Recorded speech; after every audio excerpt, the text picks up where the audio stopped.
Hello beauties, welcome back to my YouTube channel. ನನಗೆ ಕೆಲವು comments ಮತ್ತೆ DMs ಬಂದಿತ್ತು. ಬೆಸ್ಟ್ ಸ್ಕಿನ್ ಕೇರ್ ಯಾವುದು ಅಂತ ಹೇಳಿದಿರಾ, ಸೊ ಬೆಸ್ಟ್ ಬಾಡಿ ಸೋಪ್ ಯಾವುದು ಅಂತ ತಿಳಿಸ್ಕೊಡಿ. ಸೊ ಸೋಪ್ ಅನ್ನೋದು ಕಾಲ ಕಾಲಕ್ಕೆ ಚೇಂಜ್ ಆಗಿರುತ್ತೆ. ಇವಾಗ ನಮ್ಮ ಅಜ್ಜಿ ಕಾಲದವರೆಲ್ಲ ಲೈಫ್ ಬಾಯ್ ಇಲ್ಲ ಡೆಟಾಲ್ ಸೋಪ್ ಹಚ್ಕೋತಿದ್ರು. ಇನ್ನು ನಮ್ಮ ಅಪ್ಪ ಅಮ್ಮನ ಕಾಲದವರೆಲ್ಲ ಸಂತೂರ್ ಸೋಪ್ ಹಚ್ಕೋತಿದ್ರು. ಇನ್ನು ನಮ್ಮ ಕಾಲದವ್ರಿಗೆ ಒಂಥರ ಎಲ್ಲ ಸೋಪನ್ನ ಎಕ್ಸ್ಪೆರಿಮೆಂಟ್ ಮಾಡೋಣ, ಯಾವ್ದು ಅವರಿಗೆ ಟಿವಿಯಲ್ಲಿ ಆಡ್ಸ್ ಹಿಡ್ಸುತ್ತೋ ತಕ್ಷಣ ಹೋಗ್ಬಿಟ್ಟು ನೆಕ್ಸ್ಟ್ ಡೇ ಆ ಸೋಪ್ ತಗೊಂಬಂದು ಟ್ರೈ ಮಾಡ್ತಾರೆ. ಕೆಲವ್ರ ಸ್ಕಿನ್ಗೆ ಅವ್ರು ಯೂಸ್ ಮಾಡೋ ಸೋಪು ಸೂಟ್ ಆಗತ್ತೆ. ಅವ್ರು ಸ್ನಾನ ಮಾಡಿ ಬಂದ ತಕ್ಷಣ ಅವ್ರ ಮನೆಯವರೆಲ್ಲ ಏನ್ ಹಚ್ಕೊಂಡಿದ್ಯಾ ಮುಖಕ್ಕೆ, ಎಷ್ಟು ಗ್ಲೋ ಆಗ್ತಿದೆ, ಎಷ್ಟು ಬೆಳ್ಳಗ್ ಕಾಣಿಸ್ತಿದ್ಯಾ ಅಂತಾರೆ. ಇನ್ ಕೆಲವ್ರಿಗೆ ಸೂಟ್ ಆಗಲ್ಲ. ಅವಾಗ ಮನೆಯವ್ರು ಏನ್ ಹೇಳ್ತಾರೆ, ಏನಪ್ಪ ಹಚ್ಕೊಂಡಿದ್ಯಾ ಮುಖಕ್ಕೆ, ಯಾಕಪ್ಪ ಹಿಂಗಾಗಿದೆ ಅಂತಾರೆ. ನಾನು ಅಷ್ಟೇ ಎಷ್ಟೋ ವರ್ಷಗಳಿಂದ ಯಾವ್ದ್ಯಾವ್ದೋ ಸೋಪ್, ಎಲ್ಲಾ ಬ್ರ್ಯಾಂಡ್ಸ್ ಸೋಪ್ ಯೂಸ್ ಮಾಡಿದ್ದೀನಿ, ಯಾವ್ದ್ರಲ್ಲೂ ನನ್ಗೆ ಒಳ್ಳೆ ರಿಸಲ್ಟ್ ಬಂದಿಲ್ಲ. 6 ತಿಂಗಳ ಹಿಂದೆ ನಂಗೆ ಮಗು ಆದಾಗ ತುಂಬಾ ಹಾರ್ಮೋನಲ್ ಚೇಂಜಸ್ ಆಗಿತ್ತು. ನನ್ನ ಫೇಸ್ ಕಲರ್ ಒಂದು, ನನ್ನ ನೆಕ್ ಕಲರ್ ಒಂದು, ಅಂಡರ್ ಆರ್ಮ್ಸ್ ಕಲರ್ ಒಂದಾಗಿತ್ತು. ಅಂದ್ರೆ ನೆಕ್ ಮತ್ತೆ ಅಂಡರ್ ಆರ್ಮ್ಸ್ ತುಂಬಾ ಡಾರ್ಕ್ ಆಗಿತ್ತು, ತುಂಬಾ ಬ್ಲ್ಯಾಕ್ ಆಗಿತ್ತು. ಸೊ ಅದಕ್ಕೆ ನಾನು ಡಾಕ್ಟರ್ ಹತ್ರ ಕೇಳಿದ್ದೆ, ಏನ್ ಮಾಡೋದು, ನನ್ಗೆ ಅದು ವಾಪಸ್ ಬರ್ಬೇಕು ಕಲರ್, ನಾನು ಏನ್ ಮಾಡೋದು ಅಂತ.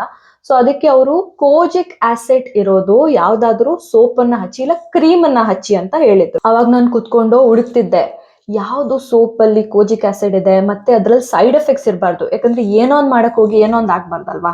ಸೊ ಅದಕ್ಕೆ ಕುತ್ಕೊಂಡು ಹುಡುಕ್ತಿದ್ದೆ. ಅವಾಗ ನನ್ಗೆ ಅಮೆಝಾನ್ ಅಲ್ಲಿ ಕೆಲವು ರಿವ್ಯೂಸ್ ಹಾಕಿದ್ರು ತುಂಬಾ ಜನ. ಸೊ ಏನಪ್ಪಾ ಇದು, ಒಂದ್ಸತಿ ನೋಡೋಣ ಅಂತ ತರ್ಸ್ಕೊಂಡೆ ನಾನು ಅಮೆಝಾನ್ ಇಂದ. 1 ಮಂತ್ ಯೂಸ್ ಮಾಡಿದೀನಿ. ರಿಸಲ್ಟ್ಸ್ ನೋಡಿದ್ರ ನಾನು ಶಾಕ್ ಆದೆ, ಎಷ್ಟು ಒಳ್ಳೆ ರಿಸಲ್ಟ್ಸ್ ಬಂದಿದೆ. ಇದನ್ನೇ ನಾನು ಇವಾಗ ಕಂಟಿನ್ಯೂ ಮಾಡ್ತಾ ಇದ್ದೀನಿ. ನಾನು ಈ ಸೋಪ್ ಅಲ್ಲಿರೋ ಕಂಟೆಂಟ್ಸ್ ಬಗ್ಗೆನೂ ರಿಸರ್ಚ್ ಮಾಡಿದ್ದೀನಿ, ಯಾವ್ದೂನು ಹಾರ್ಮ್ಫುಲ್ ಇಲ್ಲ. ಇದರಲ್ಲಿ ವಿಟಮಿನ್ ಸಿ ಮತ್ತೆ ವಿಟಮಿನ್ ಇ ಇದೆ. ರೆಟಿನಾಲ್ ಇದೆ. ರೆಟಿನಾಲ್ ಏನ್ ಮಾಡುತ್ತೆ ಅಂದ್ರೆ ನಿಮ್ ರಿಂಕಲ್ಸ್ ಹಿಂಗೆ ಸುಕ್ಕಾಗಿರುತ್ತಲ್ಲ ಅದನ್ನೆಲ್ಲ ಕಮ್ಮಿ ಮಾಡುತ್ತೆ. ಆಮೇಲೆ ಇದರಲ್ಲಿ ಹೈಲರಾನಿಕ್ ಆಸಿಡ್ ಇದೆ. ಹೈಲರಾನಿಕ್ ಆಸಿಡ್ ನಾನು ನಿಮ್ಗೆ ಲಾಸ್ಟ್ ವಿಡಿಯೋದಲ್ಲೇ ಹೇಳಿದ್ದೆ. ಸೊ ಅದು ಒಂಥರ ನಮ್ ಸ್ಕಿನ್ಗೆ ನೀರು. ಇದರಲ್ಲಿ ಮೇನ್ ಇಂಗ್ರೀಡಿಯಂಟು ಕೋಜಿಕ್ ಆಸಿಡ್. ಕೋಜಿಕ್ ಆಸಿಡ್ ಏನ್ ಮಾಡುತ್ತೆ, ಕೋಜಿಕ್ ಆಸಿಡ್ ಟ್ಯಾನ್ ನ ತೆಗೆಯುತ್ತೆ, ಬಿಸಿಲಿಗೆ ಹೋಗಿ ಬಂದಿರ್ತಿರಲ್ಲ. ಇನ್ನೊಂದು ನಿಮ್ದು ಹಳೆ ಆಕ್ನೆ ಸ್ಕಾರ್ಸು ಅಂದ್ರೆ ಪಿಂಪಲ್ ಕಲೆಗಳು, ಅದನ್ನ ಕಮ್ಮಿ ಮಾಡುತ್ತೆ, ಅದರ ಅಪಿಯರೆನ್ಸ್ ನ ಕಮ್ಮಿ ಮಾಡುತ್ತೆ. ಇನ್ನು ಮೂರನೇದು, ಲೇಡೀಸು ಅವರು ಜ್ಯುವೆಲ್ರಿ ಹಾಕಿರ್ತಾರಲ್ಲ, ಸೊ ಅವ್ರದ್ದು ಕತ್ ಹಿಂದೆ ಇಲ್ಲೆಲ್ಲ ಡಾರ್ಕ್ ಆಗಿರುತ್ತೆ, ಫುಲ್ ಒಂಥರ ಬ್ಲ್ಯಾಕ್ ಆಗಿ ಕಾಣಿಸ್ಬಿಡುತ್ತೆ.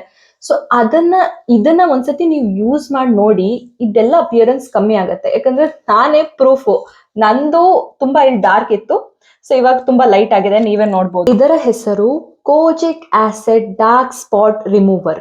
ಇದು 2 ಪ್ಯಾಕ್ ಅಲ್ಲಿ ಸಿಗುತ್ತೆ.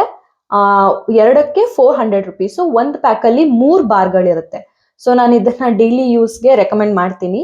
ನೀವ್ ಒಂದ್ಸಲ ಇದನ್ನ ಯೂಸ್ ಮಾಡಿ, ನಿಮ್ಗೆ 1 ಇಲ್ಲ 2 ಮಂತ್ ಅಲ್ಲಿ ನಿಮ್ಗೇನೆ ಡಿಫ್ರೆನ್ಸ್ ಗೊತ್ತಾಗುತ್ತೆ. ಆವಾಗ ನನ್ಗೆ ಕಮೆಂಟ್ ಅಲ್ಲಿ ತಿಳಿಸಿ. ಲೈಕ್, ಶೇರ್, ಸಬ್ಸ್ಕ್ರೈಬ್ ಮಾಡಕ್ಕೆ ಮರಿಬೇಡಿ. ಅಲ್ಲಿಯವರೆಗೂ ಬಾಯ್ ಬ್ಯೂಟೀಸ್.